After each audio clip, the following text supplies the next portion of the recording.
Merci Pascal, merci Brigitte et bravo aux organisateurs pour avoir réussi une si belle manifestation.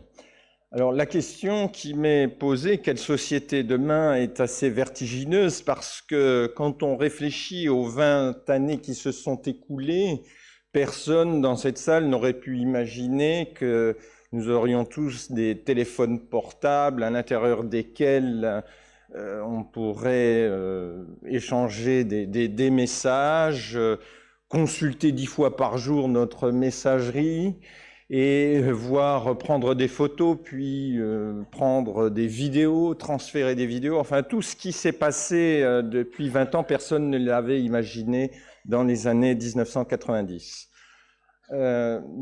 Donc, qu'est-ce qui se passera dans 20 ans? Nous ne le savons pas dans les détails. En revanche, on peut essayer, et c'est ce que je voudrais faire, essayer de dégager des grandes tendances en prenant du recul, le recul que nous apporte l'histoire, en particulier à partir de la fin du XVIIe siècle, de ce qu'on va appeler l'entrée dans la civilisation moderne. Et je voudrais montrer que nous sommes les héritiers de cette civilisation moderne, de ces valeurs, et que depuis quelques décennies, ce que nous voyons se développer, c'est une accentuation des principes de la modernité. Alors, dans un premier temps de mon exposé, je vais essayer de dégager les contours de cette matrice culturelle qu'on appelle l'individualisme, matrice des droits, matrice de la technique. Je montrerai comment ensuite nous sommes passés dans une logique hyper moderne à partir des années 1960. Et puis, je me risquerai à explorer quelques scénarios d'avenir pour vraiment répondre à la question qui m'est posée. Individualisme, dans l'esprit commun, souvent ce terme est péjoratif. Et je voudrais déjà distinguer l'individualisme au sens vulgaire, qui est associé au narcissisme, à l'égoïsme, et l'individualisme au sens de la sociologie ou de la philosophie politique, qui désigne simplement une tendance de la société à privilégier parmi les valeurs l'indépendance, la vie privée, l'autonomie, le droit à l'intimité. Et cette logique moderne, elle apparaît à peu près au XVIIIe siècle. Elle ne conduit pas à une atomisation du social, comme on le dit parfois, mais comme le reconnaît l'écrit Tocqueville au XIXe siècle, c'est lui le premier à avoir théorisé l'individualisme, Alexis de Tocqueville. L'individualisme est plutôt une lame de fond de la société, un choix de civilisation qui conduit chacun à se retirer de la masse.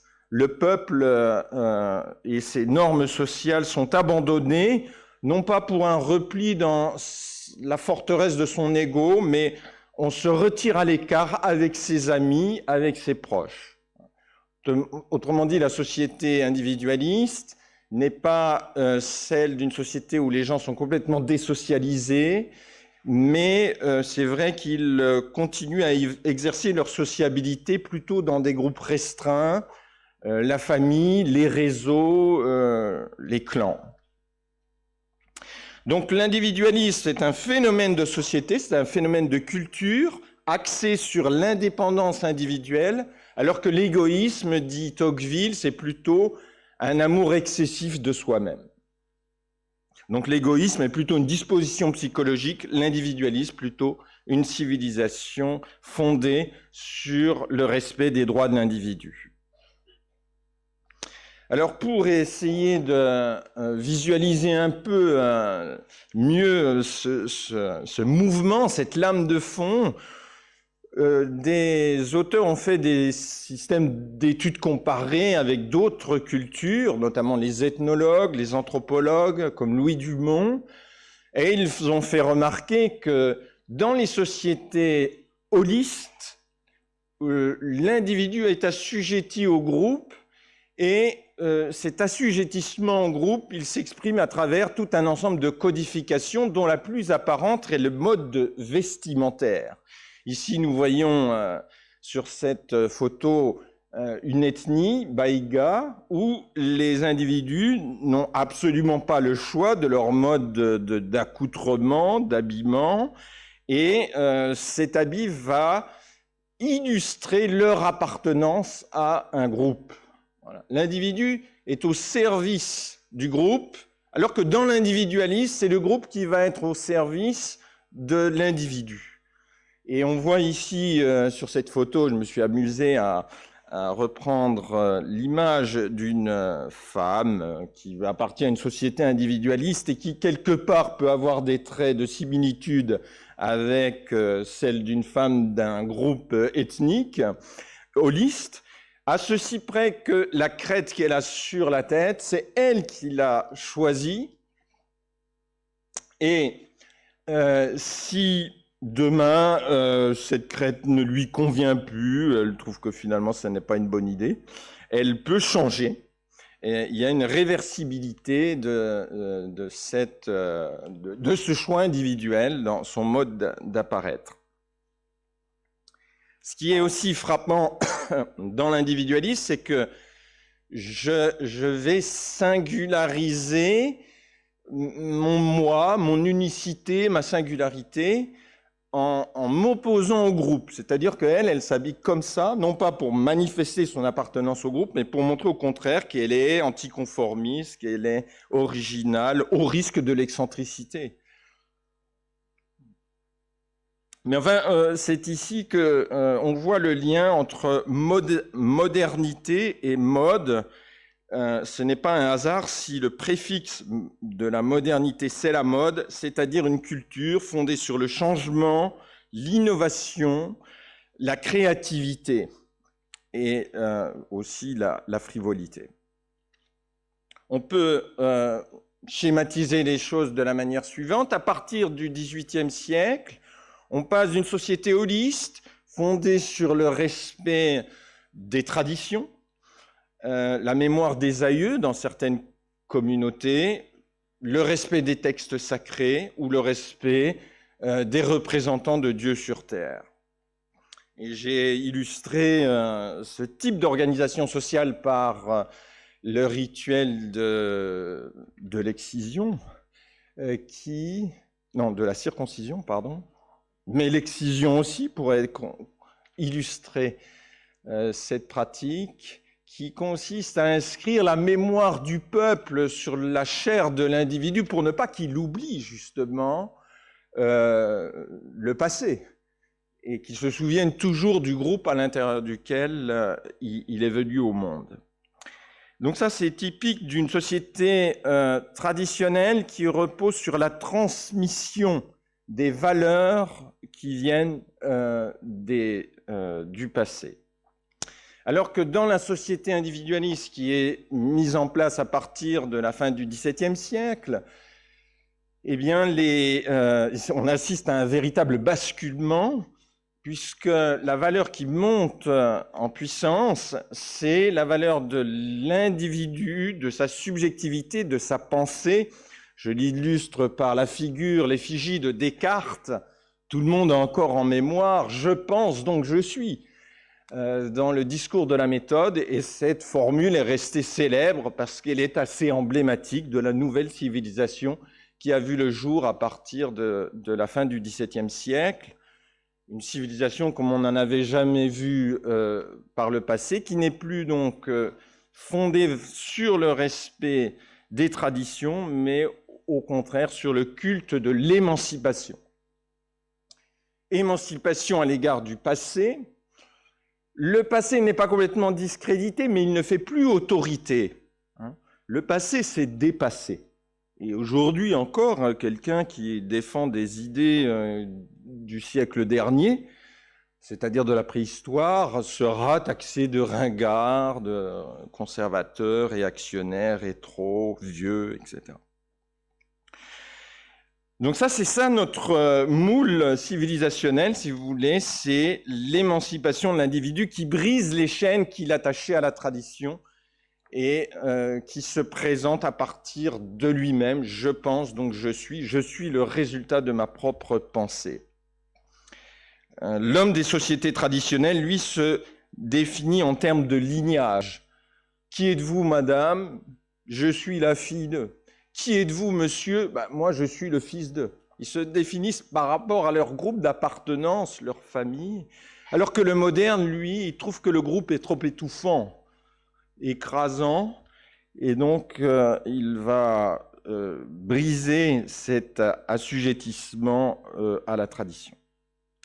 Un autre auteur tout à fait emblématique de la modernité au XVIIIe siècle, c'est Rousseau. Rousseau qui écrit le contrat social, et l'idée de contrat social qui va être un peu le fondement des droits de l'homme, c'est que la loi, c'est l'expression des volontés.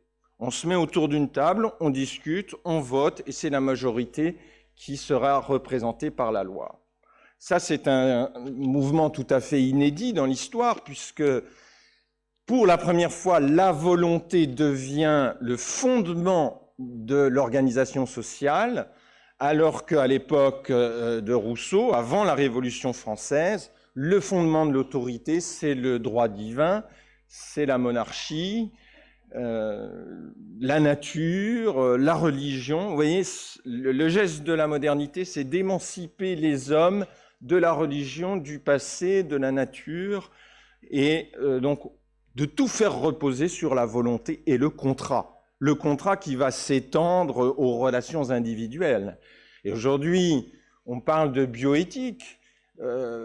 Une des questions d'actualité, c'est est-ce que nous allons autoriser la gestation pour autrui? Alors, si nous sommes vraiment des modernes jusqu'au boutiste, nous dirons que la loi doit reposer sur les volontés. Si le couple commanditaire veut un enfant, si la femme porteuse est d'accord, si le mari de la mère porteuse lui aussi est d'accord, moyennant peut-être quand même une petite compensation financière parce qu'il y a des inconvénients pour lui. Donc si tout le monde est d'accord, eh bien on ne voit pas pourquoi on l'interdirait. Et vous voyez, on est là déjà dans des scénarios possibles à la question posée des quelle société demain?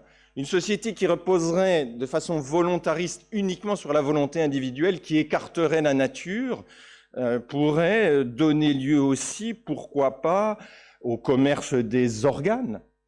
Car après tout, si je suis d'accord pour donner un rein qui va me permettre d'éponger une dette de 500 000 euros, et donc forcément le receveur sera d'accord, on rééquilibre la distorsion offre-demande et on voit comment l'individu pourrait devenir une sorte d'auto-entrepreneur de lui-même, de son propre corps, et qui pourrait vendre un peu de sang, un peu de gamètes, un peu des organes. Et quelque part, ce volontarisme de fond pourrait à terme aboutir à cette situation. Et puis, avant de passer aux droits de l'homme un instant, un mot sur l'éducation, le traité d'éducation, l'Émile de Rousseau, où là aussi, de façon tout à fait saisissante, Rousseau dénonce le paternalisme. La modernité, c'est la contestation du paternalisme dans tous les secteurs de la vie sociale. Le paternalisme religieux, le paternalisme politique, le paternalisme médical, tout est en germe dans la logique des modernes. Et dans l'éducation, dans l'Émile, Rousseau conteste le fait que l'enfant doive obéir passivement à ses parents, à son maître, et il défend l'idée d'une inventivité juvénile, d'une richesse intérieure de l'enfant, qui va bien sûr avoir des conséquences importantes sur nos manières de nous représenter, notre relation à l'enfant. Alors, pour en terminer avec cette partie, je voudrais mettre aussi en perspective la croyance qui a accompagné toute l'histoire occidentale depuis le début du christianisme jusqu'au XVIIIe siècle, la croyance que les hommes sont porteurs du péché originel, du fait de la faute d'Adam et Ève. Ils naissent coupables et les droits de l'homme, et Rousseau, qui va considérer que l'homme est innocent, voire bon naturellement, va inspirer l'idée que les hommes ne naissent plus coupables, ils naissent libres et égaux en droit. C'est une affirmation, là encore, tout à fait inédite, qui est d'autant plus remarquable que la liberté et l'égalité, qui sont les premières valeurs invoquées dans cette déclaration, sont plus que des valeurs, ils appartiennent à l'homme. C'est par nature que l'homme est libre. Hein. C'est la première valeur qui intervient. Et donc, on a là, ici, comment dire, on a ce qu'il faut pour faire sauter la banque, pour vraiment enclencher un processus qui va jusqu'à la PMA pour toutes et qui sera bientôt la PMA pour tous. C'est-à-dire que là, c'est une sorte de nécessité absolument implacable, parce que c'est un processus de développement, de démultiplication des droits. La société bascule, elle était fondée sur les devoirs envers Dieu, ça c'était la morale du devoir, et l'individu contemporain est allergique à la morale du devoir. La seule morale qu'il accepte, c'est celle qui est fondée sur ses droits. Alors, quelle va être finalement la suite de l'histoire? Si l'on en croit certains philosophes ou sociologues comme Gilles Lipovetsky, à partir des années 1960, après la libération des esprits, l'indépendance intellectuelle, le droit de professer les opinions religieuses ou philosophiques de son choix, le droit d'être athée, va apparaître une deuxième lame de fond dans cette logique d'émancipation, qui est l'émancipation du corps. Il y a eu l'émancipation des esprits dans la Déclaration des droits de l'homme, la première phase de la modernité. On a le droit de penser ce qu'on veut, c'est le moment des avant-gardes politiques aussi. Et puis, il va y avoir un deuxième temps dans cette histoire de la modernité, ce qu'il appelle, lui, l'hypermodernité, qui va être la revanche du corps aussi. La possibilité de se décomplexer, le droit aux affects, à la sexualité, qui peut s'exhiber sans tabou. Alors, l'ère du vide, dit-il, voilà ce qui va caractériser la société hyper-moderne. Le vide au sens où, dit-il, les modernes misaient sur l'avenir. Ils jouaient l'avenir contre le passé. Le passé s'est dépassé. Nous, on reste dans cette logique et on reste des modernes pour ça. Mais ce qui va nous caractériser, nous, et nous singulariser par rapport aux simples modernes, nous hypermodernes, c'est qu'on va aussi disqualifier l'avenir. Et le problème de notre société, c'est que demain, eh bien, est incertain. Et nous ne croyons plus au lendemain qui chante. Et il faut savoir que dans l'histoire de la modernité, quand la religion a été supplantée par la laïcité, les modernes ont fait valoir des idéaux régulateurs. Le communisme, par exemple, en avant vers la société sans classe. Le socialisme, le progressisme. Hein, vous avez ici une des figures légendaires du progressisme, c'est Condorcet, qui écrit au XVIIIe siècle que tous les progrès s'enchaînent les uns aux autres, progrès matériels, politiques, moraux, intellectuels, que le pire est désormais derrière nous, que plus on avance, mieux ça vaut, et qu'il vaut mieux naître le plus tard possible. Bon, il faut bien naître à un moment donné quand même. Et que l'instruction et le commerce, c'est-à-dire le libéralisme, va dans le sens du progrès de la société. C'est ça vraiment le progressisme, c'est un mot qui aujourd'hui est un petit peu galvaudé, mais dans le sens des pères fondateurs, c'est l'idée qu'on va vers le bonheur. on va vers le bonheur. D'ailleurs, Saint Just, le révolutionnaire, dira avant d'être décapité, « Le bonheur est une idée neuve en Europe. » Pour lui, ça a été une idée courte. Mais le bonheur est une idée neuve en Europe, ça dit bien l'idéal des modernes, c'est-à-dire qu'on va pouvoir être heureux, mais moyennement la transformation du monde. Jusqu'à présent, l'existence humaine n'a été qu'un mauvais quart d'heure à passer, il faut porter sa croix, et le bonheur, ce sera dans l'au-delà. Mais les modernes disent non, le bonheur, ce sera ici-bas, maintenant. Nous allons refaire le monde par la technique, nous allons le rendre habitable et nous serons heureux. Et aujourd'hui, moi je le vois avec des étudiants, c'est tout à fait frappant. Hein. Ils veulent faire une thèse, une carrière universitaire en philosophie, en sciences sociales, en sciences humaines, en éthique. Et je sens chez eux vraiment cette idée qu'ils ont droit au bonheur, qu'ils ont le droit de faire ce qu'ils ont envie de faire, qu'on a le droit de choisir sa vie, choisir les raisons de vivre.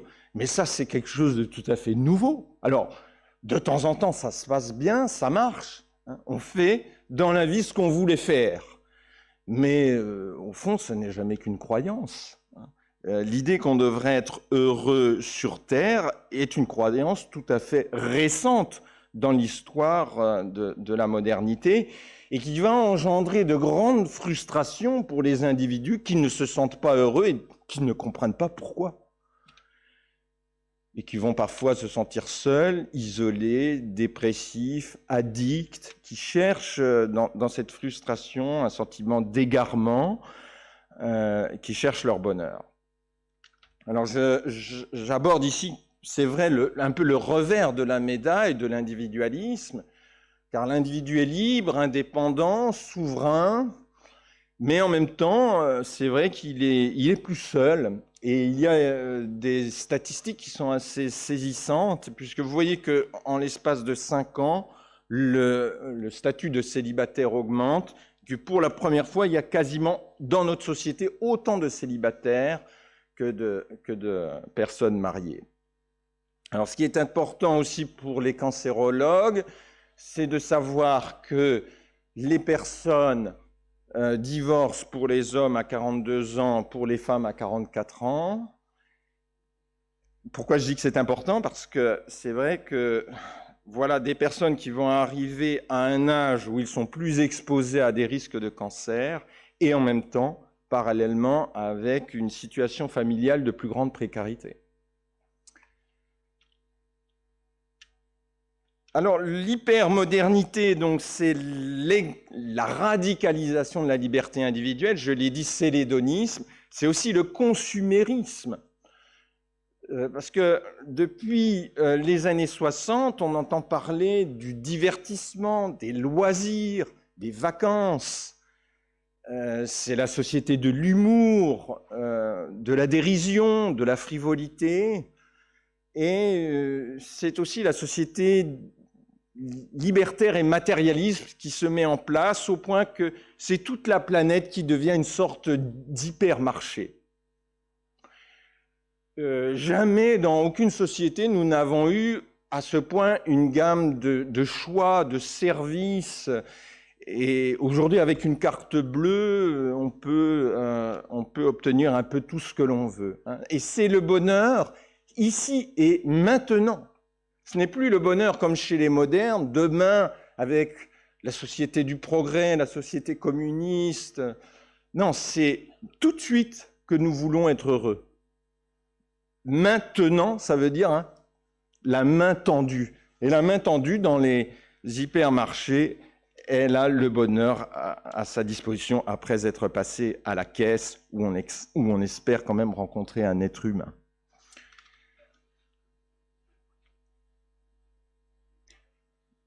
L'individualisme hypermoderne, c'est très caractéristique pour les résumer, c'est l'hédonisme, le droit au plaisir, le droit au bonheur, ici et maintenant, le consumérisme, qui est quand même aussi fondamental pour comprendre la PMA pour toutes, qui quand même est un droit à l'enfant quelque part, c'est-à-dire que l'enfant lui-même bascule dans les objets du consumérisme. Et puis c'est aussi la société du narcissisme. J'y ai droit. Il faut flatter les individus pour qu'ils se sentent estimés, aimés. J'en veux pour preuve ici une campagne du don de sang de l'Établissement français du sang. Jadis, à l'époque du devoir, on aurait eu pour slogan « Faites votre devoir, donnez votre sang ». Aujourd'hui, dans la société narcissiste, qui n'aime pas les devoirs, qui est allergique aux devoirs, on va essayer de susciter un plaisir narcissique chez l'individu en lui disant « Partage ton pouvoir, tu es puissant, partage cette puissance ». Et donc le fait que l'Établissement français du sang soit obligé d'aller faire appel à des spécialistes de la communication, des psychologues sociaux pour essayer de séduire l'individu est assez caractéristique du fait que notre société n'est pas une société cynique, immorale, mais les devoirs n'ont plus d'écho. Et il faut arriver à faire venir l'individu là où on veut qu'il aille en le prenant par les sentiments. Et donc, l'éthique qui est la plus adaptée aux mœurs individualistes, ce n'est pas une éthique du devoir, c'est une éthique des sentiments. Et on le voit à travers les reportages bouleversants, les catastrophes, le téléthon, les émissions caritatives. On arrive à faire le bien des gens. Les gens pensent que la solidarité reste une valeur essentielle, mais ils ne veulent plus qu'on vienne leur faire la morale. Voilà, ils veulent ressentir de l'intérieur. Il faut qu'ils ressentent de la compassion. Voilà. Donc c'est une morale de la spontanéité des sentiments, une morale du coup de cœur, la morale du frisson. Tout doit être vécu de l'intérieur, plus rien ne doit être imposé de l'extérieur. Alors, je m'oriente un peu vers la fin de mon exposé où je voudrais aborder les scénarios d'avenir pour vous donner aussi l'écho juridique de l'évolution des mœurs depuis une cinquantaine d'années, le basculement de la modernité vers l'hypermodernité. On peut voir que dans le Code de la santé publique, le législateur a une faveur pour l'autonomie. Et toutes les transformations du droit depuis 50 ans, depuis la loi sur la contraception, la loi Veil, la loi sur le droit des patients, les nouveaux droits en faveur des malades, sont l'expression d'une accentuation de l'importance du principe d'autonomie.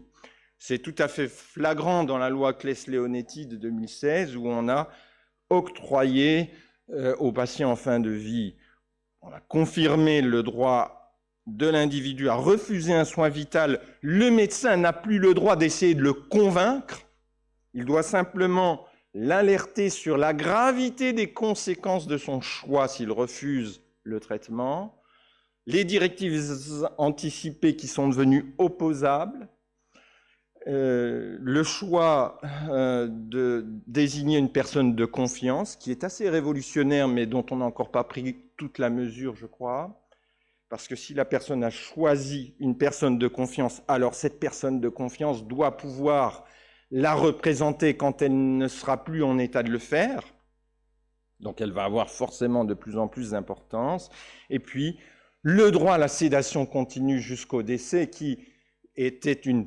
possibilité pour le médecin et qui devient un droit du patient lorsqu'il est dans une situation de souffrance qui est une notion plus complexe que la douleur.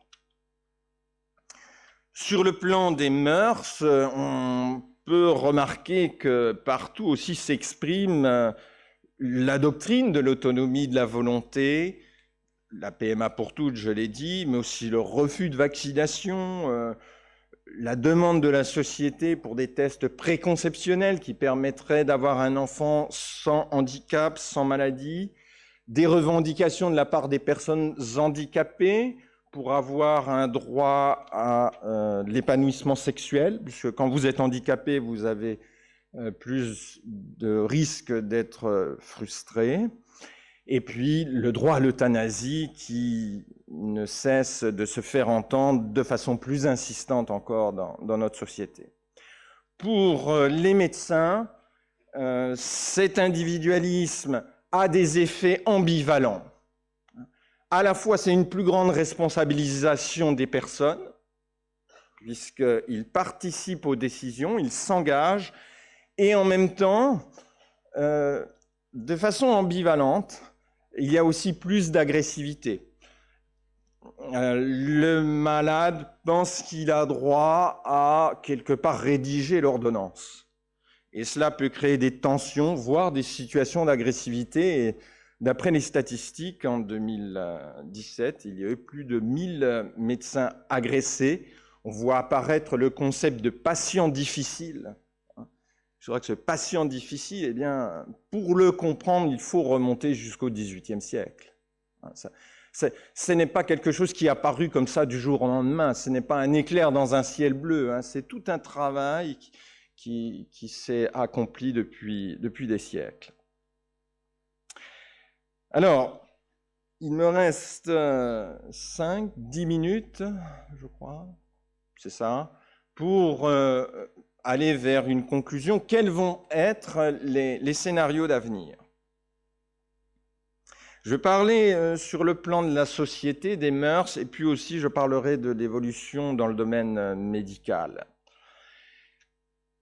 D'abord, dans notre société individualiste, tout le monde ne se satisfait pas des évolutions en cours, et on voit de plus en plus de nos concitoyens chercher des modes de régulation. Comment sortir de cette impasse individualiste ? Les uns vont se tourner plutôt du côté de la nature, j'appelle ça l'écologisme, les autres plutôt vers la nation, et les troisièmes plutôt du côté de la spiritualité. Cette spiritualité qui prend deux visages, soit la religion, version classique de la spiritualité, soit de nouvelles formes de spiritualité, c'est ce qu'on appelle le développement personnel, dont les rayons des librairies abondent d'exemples de nouveaux livres tous les jours. Alors le repli écologique, on pourrait imaginer que la société, du fait des catastrophes naturelles, de la dévastation de la planète, du réchauffement climatique, soit tentée de revenir à des formes de vie frugales, à une plus grande authenticité. Finalement, retrouver une certaine connivence avec la nature pour contrer la tendance à une artificialisation croissante et excessive de l'existence humaine. Et en particulier, on voit par exemple l'UNESCO qui a décrété que le génome était un patrimoine de l'humanité, c'est-à-dire on ne doit pas imposer aux générations futures des modifications génétiques qui feraient qu'à terme, on peut penser ici à CRISPR-Cas9, ferait qu'on ne saurait plus comment distinguer ce qui est naturel de l'artificiel. Puisque dans les transformations génétiques germinales, la thérapie génique germinale, par CRISPR-Cas9 ou d'autres techniques, eh bien, il n'y a pas de trace, il n'y a pas de cicatrice. Ce qui fait que, vous voyez, on va vers un individu post-humain, quelque part, dont on ne saura plus s'il a été manipulé ou pas à la base. Et ça fait frémir un certain nombre de nos contemporains qui peuvent privilégier un repli vers la nature. Un autre repli possible, un autre scénario d'avenir, c'est que les États, les peuples, voire les régions se retranchent vers leur identité avec ce sentiment que de toute façon l'homme ne se dirige pas mondialement, que l'homme mondial c'est un homme interchangeable, qui n'a plus d'histoire, qui n'a plus d'épaisseur, qui n'a même plus de sexe, qui peut changer de sexe. Je suis homme pendant un moment, j'ai envie d'être une femme, tout ça. Bon, là, ça c'est la mondialisation, hein, c'est l'hyper-individualisme. Et là, il y aurait un retour à du local, du régional, la politique de proximité. Le troisième repli pourrait être le repli spirituel. Il est vrai que dans notre société, nous voyons déjà des sensibilités s'exprimer, en particulier le rejet de la culture individualiste. Qu'est-ce que le voile, par exemple, le port du voile? Le port du voile, ça consiste à dire « Non, je ne suis pas individualiste, je ne suis pas consumériste, je ne suis pas hédoniste. » Ou un petit peu. Et ça veut dire que nous allons aussi peut-être vers des recherches d'alternatives et donc critiquer l'intégrisme religieux. Oui, c'est nécessaire de le faire, le fanatisme religieux, mais en même temps, il faut se donner la possibilité de comprendre si les excès de l'hyper-individualisme ne génèrent pas, quelque part, ce repli vers l'intégrisme. Voilà donc une autre possibilité dans ce besoin de spiritualité serait le développement personnel, qui est une recherche d'harmonie avec le tout dans la perspective du New Age, aussi bien dans le coaching aussi qui se développe beaucoup dans notre société, essayer de retrouver un maître, un tuteur qui nous dise comment nous orienter dans l'existence. Donc en résumé, pour moi les scénarios de sortie de la logique individualiste, cela pourrait être donc une sensibilité verte, un retour à la nature dont on se serait trop éloigné. Ça peut être aussi la tentation du nationalisme, du retour du repli identitaire, ou bien la direction spiritualiste qui pourrait prendre des formes différentes. Alors, en ce qui concerne la médecine, est-ce que nous allons vers la fin de la clinique? Est-ce que, par exemple, on peut penser que la technologie nous dispensera d'avoir un rapport au corps? Je ne le crois pas, parce que les nouveaux outils du numérique, l'intelligence artificielle dont on parlera cet après-midi peut-être, peuvent aider le médecin à affiner son diagnostic, mais l'intelligence artificielle n'a pas de corps. Et ça, c'est très important parce que du fait qu'elle n'a pas de corps, elle n'a pas d'émotion, elle n'a pas d'affect, et il y a des tas d'éléments qui font qu'une intelligence purement artificielle ne peut pas avoir de bon sens. Par exemple, vous avez des GPS qui peuvent avoir un petit système algorithmique qui vous préconise comme chemin le plus court de traverser une autoroute. Pardon. Bon. Ben, oui, c'est tellement simple qu'on n'a pas pensé à la programmer pour lui dire qu'on ne peut pas traverser une autoroute. Pourquoi je dis ça? Parce que il échappera toujours à l'intelligence artificielle le simple, le bon sens, l'immédiat, les affects. C'est la raison pour laquelle, quelque part, une intelligence humaine, parce qu'elle est incarnée dans un corps, dans des émotions, peut avoir une éthique, ce que n'aura jamais une intelligence artificielle. Un être humain, il a de la compassion, il a de l'indignation, il a de la colère, il a de la crainte, de l'angoisse, et ces émotions l'alertent sur des valeurs auxquelles il est attaché. Dans la compassion, on se souvient qu'on est attaché à la fraternité, à la bienfaisance, à la justice. Quand quelqu'un est humilié, on éprouve de l'indignation, et à travers cette indignation, on se souvient qu'on est attaché à la dignité de la personne humaine. Donc cet ancrage affectif fait que l'intelligence artificielle, elle n'a pas d'éthique, elle n'a pas cette intelligence contextuelle incarnée que le clinicien peut avoir. Je crois que la clinique, elle est au cœur de l'humanisme médical et que si l'intelligence artificielle peut faire de la reconnaissance faciale, seul un humain peut rencontrer un visage. Je vous remercie de votre attention.